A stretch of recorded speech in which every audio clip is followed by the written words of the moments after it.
განუგრძობთ საუბრებს ქრისტიანული ლიტერატურის ისტორიიდან.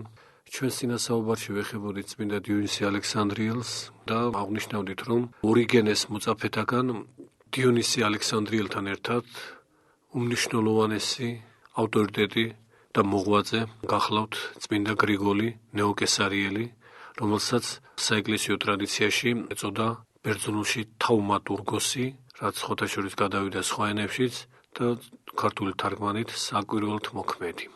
თვით ეს ეპითეტიც, ასე იგი საკვირველთ მოქმედი, რაც იმგვარად ეწოდა გრიგოლს, როგორც თქვათ, ბასილი კესარიელს ეწოდა დიდი, მაქსიმეს ეწოდა აღმსარებელი, გრიგოლ ნაზიანზელს ეწოდა ღვთისმეტყველი, წმინდა სვიმეონს ეწოდა სვიმეონ ახალი ღვთისმეტყველი და სხვა, აგნატი ანტიოქიელს ღმერთშემოსილი და სხვა, აი ამგვარი განუყრელი სახელწოდებით, როგორც საკვირველთ მოქმედი, ცნობილია ჩვენთვის გრიგოლ ნეოკესარიელი.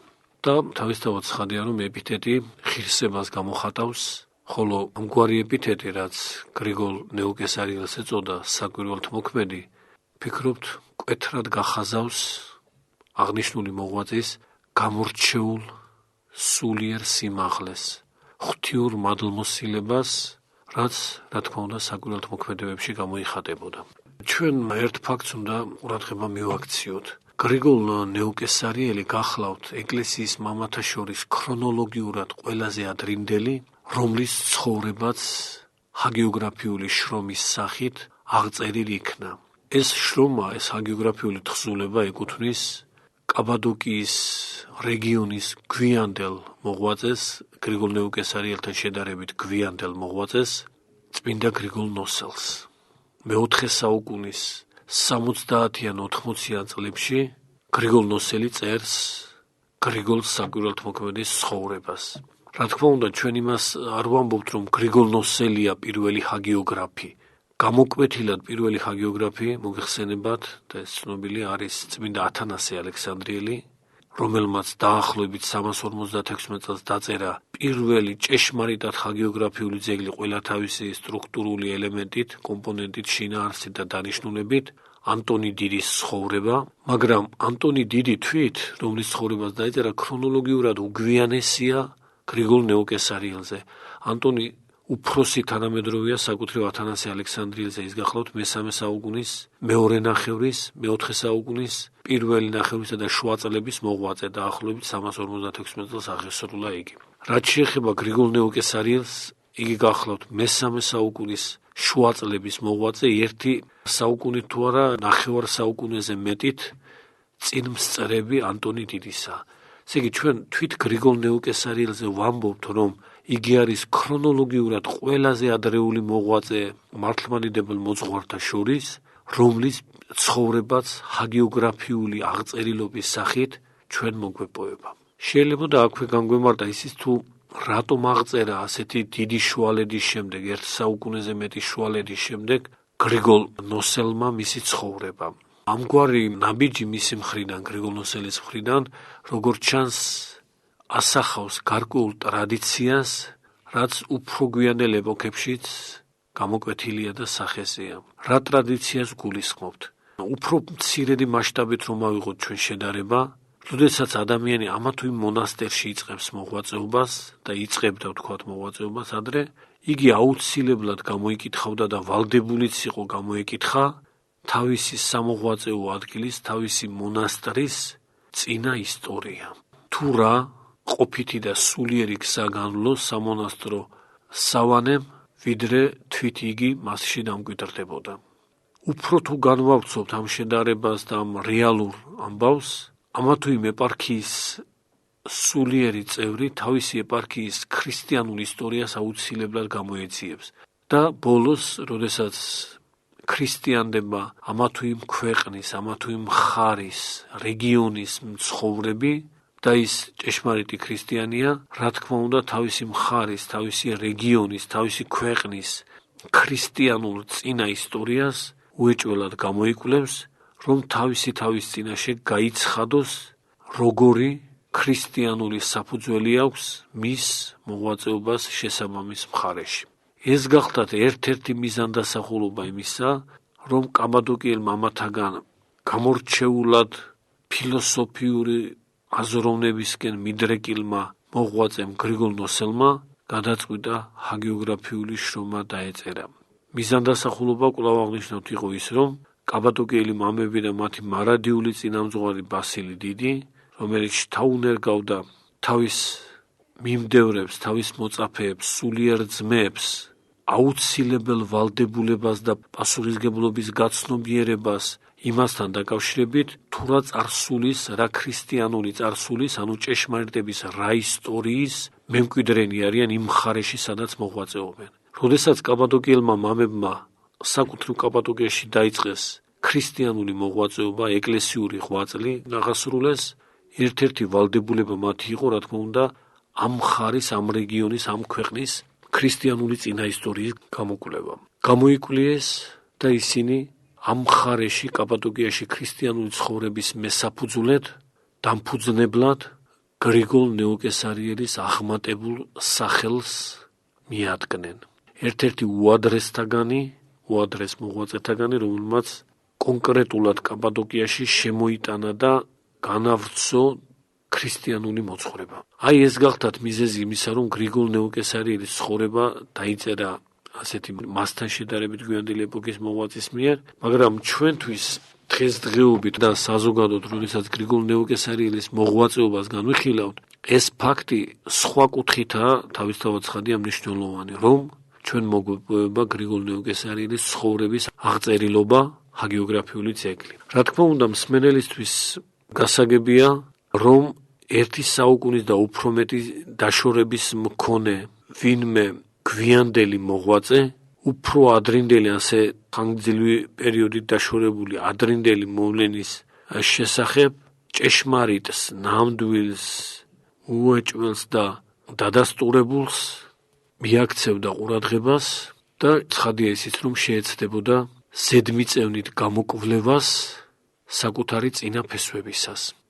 გრიგოლ ნეუკესარიელის ცხოვრება დადასტურებული და აღწერილი გრიგოლ ნოსელის მიერ აღნიშნული მიზეზის გამო, ესე იგი ხანგრძლივი დროის გასვლის გამო, რა თქმა უნდა, ფაქტოლოგიურად ნაკლებ მდიდარია, უფრო მეტიც ძალიან მწირია, მაგრამ ჩვენთვის ძვირფასია, თუნდაც იმ მეორე კუთხით, მისი სახელწოდების დადასტურების კუთხით, რომ ის ჭეშმარიტად საკვირველთ მოქმედი იყო. ამ ძეგლში ის სასწაულები, რაც გრიგოლ ნეუკესარიელს თავის დროზე აღუსრულებია, ზეპირ გადმოცემაში შემონახულნი წერილობითაა უკვე აღწერილი. ბიოგრაფიული უწყება, ბიოგრაფიული მომენტებით მდიდარი ინფორმაცია გრიგოლ ნეუკესარიელზე ჩვენ სამწუხაროდ გარდა ამ კუთხით ნაკლებ მნიშვნელოვანი შრომისა, სხვა არ მოგვეპოვება, თუმცა გარკვეული მინიშნებანი და ზოგიერთი მყარი თარიღი მის ცხოვრებასთან დაკავშირებით ჩვენ მაინც შეგვიძლია განსაზღვროთ. მყარი თარიღი პირველ რიგში გულისხმობს იმას, რომ გრიგოლ ნეუკესარიელი უეჭველად სწავლობდა ორიგენეს მიერ 222 წელს დაფუძნებულ პალესტინის კესარიის სასწავლებელში, რომელიც დაახლოებით 227-228 წლებში დაუმთავრებია, ხოლო იქ მოღვაწეობისა და იქ სწავლების პერიოდი სწორედ მანვე გრიგოლ ნეუკესარიელმა შემოგვინახა ჩვენ საკმაოდ ვრცელი და დაწვრილებითი აღწერილობის სახით. და ეს აღწერილობა გახლავთ ამავე დროს პირველხარისხოვანი დოკუმენტური ძეგლი საკუთრივ გრიგოლ ნეუკესარიელის ცხოვრების შესახებ. აქ გულისხმობთ სასწავლებლის დამთავრების ჟამს, გრიგოლ ნეუკესარიელისგან დაწერილ შრომას, რასაც ვრცელი სათაურია ეს ბერძნულში, ძალიან ვრცელი და რაც შემოკლებით იწოდება როგორც გამოსათხოვარი სიტყვა. გამოსათხოვარი სიტყვა ცხადყოფს, რომ ამთავრებს რა აღნიშნულ კატეხიზმურ სკოლას, გრიგოლი ეთხოვება ამ სკოლას, მას წინ გადაშლილი აქვს, წინ უდევს ვრცელი და უაღრესად რთული სამოღვაწეო გზა, მაშინ როცა აღნიშნული სასწავლებლის კედლებში იგი ყოვლად დაცული იყო, ყოვლითურ სიწყნარეში და სიმშვიდეში ბრძოლათა ხელვარებებისგან განრიდებულად ყოფობდა, აწკი, როგორც ბინიდან გარეთ სიცივეში გაგდებული ვინმე ადამიანი, ისიც უაღრესად მძაფრი შეჭირვებების, შიმშილის, სიცივის, წყურვილის, ნაკლებობის დასაცმლისა, საზრდოსი, ლოცვაში გვიძარების და ახოვანების მოლოდინშია. და კიდევ სხვა სათნოებათა მოლოდინშია. მის წინაშია ეკალნი და კუროსთავნი, როგორც თვითონვე ამბობს, და აქ შესანიშნავ შედარებას ხმარობს გრიგოლ ნეოკესარიელი, როგორც ადამი სამოთხიდან გამოძევებული, თავისი ოფლით მჭამელი პურისა, ეკლებსა და კუროსთავებს ეღწვოდა, ეკალნი და კუროსთავნი იყო მისთვის აღმოცენებული დედამიწისგან, ნაცვლად იმ კეთილი და საშვებელის მომნიჭებელი სამოთხისა, რომელსაც ასეც ერქვა შვების სამოთხე და ზოგჯერ ფუფუნების სამოთხე. ამ შვებისა და ფუფუნების ნაცვლად, ისევე როგორც ადამი მიეცა გარჯილობასა და ეკალთა და კუროსთავთა აღმომაცენებელი მიწის დამუშავებას, მსგავსადვე ამბობს გრიგოლ ნეოკესარიელი, მისთვისაც მთავრდება აკადემიის კატეხიზმური სასწავლებლის სამოთხეში ყოფნის ჟამი, მისი განდევნაც თანდათანობით ახლოვდება ამ სამოთხიდან, ხოლო რა იქნება განდევნის შემდეგ, როგორ შეძლებს იგი ღირსეულად თავი გაართვას ღვაწლს, ეს ყველაფერი ჯერ კიდევ უცნობია, ეს ჯერ კიდევ მომავალში აღსასრულებელი ღვაწლია. მაგრამ ჩვენ ამ შემთხვევაში ბოლო მომენტებს შევეხეთ მისი ცხოვრებისა. აღნიშნავდით, რომ ამ სასწავლებელში მან დაახლოებით 232 წელს ჩააბარა, ერთ-ერთი პირველი სტუდენტი იყო ამ სასწავლებლისა და შესაბამისად მისი ვრცელი აღწერილობა, რომელსაც როგორც აღნიშნეთ, გამოსათხოვარი სიტყვა ეწოდება, დღემდე რჩება პირველხარისხოვან დოკუმენტურ წყაროდ იმ სასწავლო პროცესების შესასწავლად, რაც პალესტინის კესარიის სასწავლებელში არსებობდა და რაც უეჭველია თითქმის იმავე სახით არსებობდა ალექსანდრიის კატეხიზმურ სკოლაში. ამგვარი პარალელის გავლება შეიძლება იქიდან გამომდინარე, რომ ორიგენემ, რომელიც ალექსანდრიის სკოლის მართალია დამფუძნებელი არ არის, მაგრამ ერთ-ერთი ყველაზე დიდი ავტორიტეტია, ამავე დროს აფუძნებს პალესტინის კატეხიზმურ სკოლას, თავისთავად ცხადია იმავე დისციპლინარული მიმართულები და იმავე სწავლებითი პროცესის სტრუქტურით, რაც ალექსანდრიის სკოლაში არსებობდა. ასე რომ პალესტინის კესარიის სწავლებითი პროცესის ზედმიწევნითი ცოდნით ჩვენ ასევე ზედმიწევნითი ცოდნა შეგვიძლია მოვიპოვოთ ალექსანდრიის კატეხიზმური სკოლის შესახებ ამ ორი სასწავლებლის ფაქტობრივად იდენტურობის გამო. ხოლო პალესტინის კატეხიზმურ სკოლაზე, როგორც აღნიშნეთ, სწორედ წმინდა გრიგოლ ნეოკესარიელს მოეპოვება დაწვრილებითი ინფორმაცია, დეტალური აღწერა იქ მიმდინარე სწავლებითი პროცესისა, დეტალური აღწერა და შეფასება თავად მოძღვრისა, რომელიც ზრდიდა მათ და თვით იმ სტუდენტების მდგომარეობის, სულიერი სიმწიფის თუ უმწიფარობის, ასევე ცხოვლად და ცოცხლად წარმოჩენა, რაც ხსენებულ სასწავლებელში არსებობდა. ასე რომ გრიგოლ ნეოკესარიელის მოღვაწეობის ერთ-ერთი უმნიშვნელოვანესი მხარე გახლავთ სწორედ ეს შრომა, რომელსაც შემოკლებით ეწოდება გამოსათხოვარი სიტყვა და რომელსაც ჩვენ მოგვიანებით, რა თქმა უნდა, კვლავ დაუბრუნდებით. ამჯერად მხოლოდ ხაზს გაუსვამთ იმ ფაქტს, რომ ეს ძეგლი იმ უადრესი ეპოქის ქრისტიანულ სკოლათა, კატეხიზმურ სკოლათა შინაგანი სწავლებითი პროცესის ამსახველი ცოცხალი ძეგლია, ცოცხალი მატიანია და აქედან გამომდინარეობს მისი, ესე იგი ამ ძეგლის ფასდაუდებელი მნიშვნელობა. იგი მოცულობითაც საკმაოდ შთამბეჭდავია.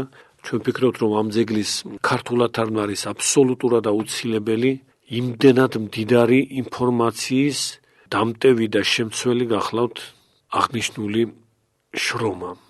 ალბათ სკოლიური თარგმანია აუცილებელი, რადგანაც ცალკეული წინადადებები, ცალკეული ინფორმაციები, მინიშნებითი აზრები და სწავლებანი გაშლას, გავრცობას, დეტალურ ახსნა-განმარტებას საჭიროებენ, რომ მთელი სიღრმით შევიცნოთ ჩვენ წმინდა გრიგოლ ნეოკესარიელის უაღმატებულესი სულიერება და უაღმატებულესი გონებითი გამგრძნობილობა, რაც აღნიშნულ მოღვაწეს მრავალ სხვათაგან თავისთავად ცხადია გამოარჩევს. მაგრამ ამ საკითხებზე ჩვენ უკვე შემდეგ შეხვედრაზე ვისაუბრებთ. ამჯერად აქ შევჩერდებით. გმადლობთ ყურადღებისათვის.